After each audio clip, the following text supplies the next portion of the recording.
So the whole family was, my father, my sister, and I were all at the same college at the same time. So there was always a lot going on, especially dinner time at my house. So we did nothing fancy. Paper plates were what we used. We used regular silverware. But the day that the newspaper was coming to do the family story, my mother was all dressed up and she put on an apron, and the children set the table with regular plates, and you know, the pictures went on and the conversation went on. As soon as the photographer and the writer left, without a word being said, the kids just grabbed up all the plates, they put it back in the cabinet, took out the paper plates. Paper plates were always, you know, a topic of humor because, you know, you couldn't have one paper plate when you were having pasta because it was so good. Sure. And you couldn't have it when you were having meat because you would cut it and you'd get paper in your steak or whatever. So that was always a topic of conversation. We had, you know, with 6 of us in that kitchen, it was pretty crowded. That's where the family business went down. Was conducted.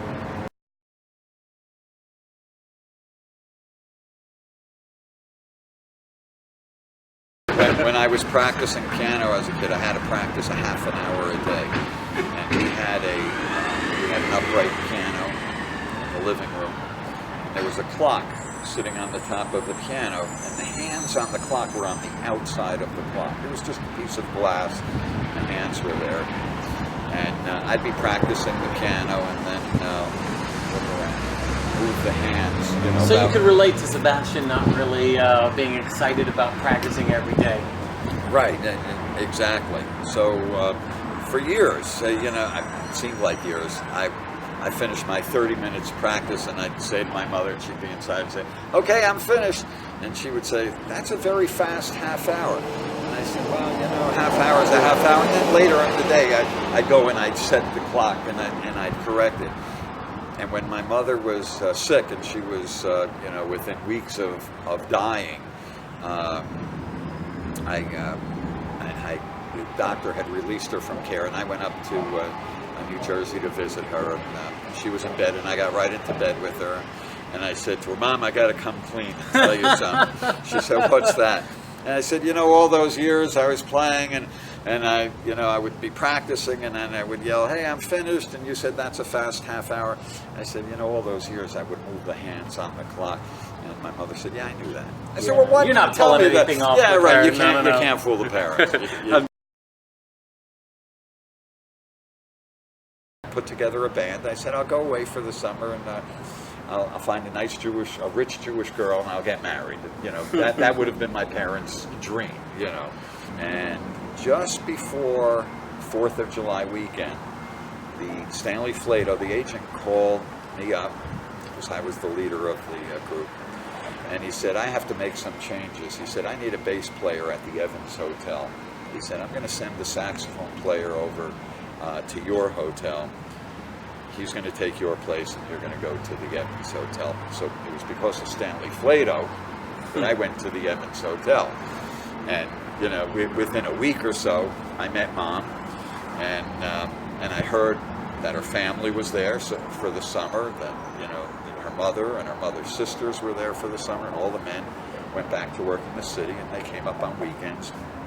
It was a pretty nice hotel, and I figured, guy must have doing money. All right, yeah. Here I go. I found my rich Jewish girl. People called her father Doc. I said, oh, rich doctor, you know. And then somebody said, yeah, he's an MD. I said, man, I got this made. Of course, I found out later the MD stood for meat dealer, and he was a butcher. And he really wasn't a rich guy, but I was in love at that point, and it was too late. So how old was she? I had just finished college. Mom had just finished high school. We're 4 years apart. So 18 and 22. Right.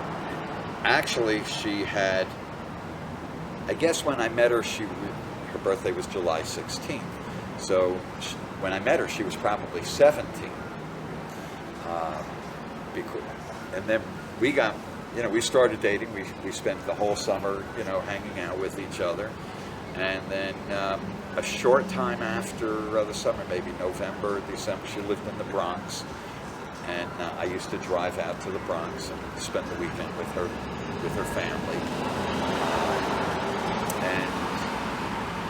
And once in a while, she would come out to New Jersey, and we got engaged in, I think it was November of '68. So you were from July to November, and then you got engaged? Yep, and then March 15th, we got married. That was quick. Yeah, that was very quick. Mama was very eager for us to get married. How did you ask her to marry you?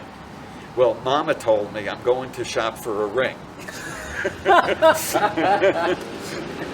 Mama, no grass. She didn't mess around. No, Mama had, she knew a catch when she saw it, And, so was there any kind of a formal proposal, or was it just like, hey, this is what's happening, and well, I'm sure. I'm sure I said to her, I'd like to marry you. Let's get married. I already had the ring because Mama shopped for it.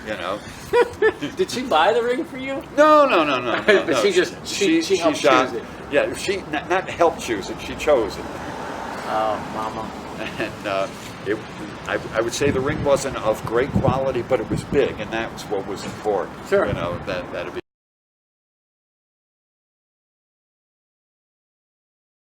Going up to the Catskills, there was a big hill. It was called the Wurtsboro Hill.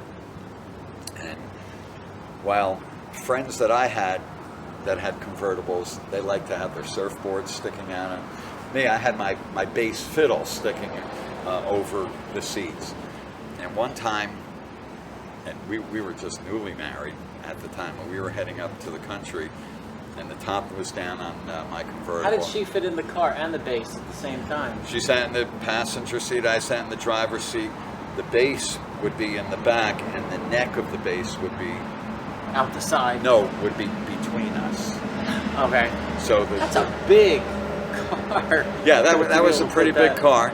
But, to me, that was really cool, driving down the highway with my bass fiddle, So this one time we were driving, and up towards the top of the hill, you could see that it was pretty cloudy, and it was getting pretty dark. And Mom said to me, you ought to pull over and put up the top. It looks like it's going to rain. I said, it doesn't rain inside of convertibles. She said, oh, no kidding, I didn't know that. I said, yeah. And we got closer and closer to those dark clouds, and she said, are you sure it doesn't rain? I said, yeah. I said, everybody knows that it doesn't rain. So we drove right into the rain, and it was pouring inside. I remember her makeup, her eyeliner running down her face, and her saying, are you sure it doesn't rain? Still, once it's raining. Yeah, I said, no, it never rains inside of a convertible, Oh. So that was a story I told for many years. That we used to laugh about that one.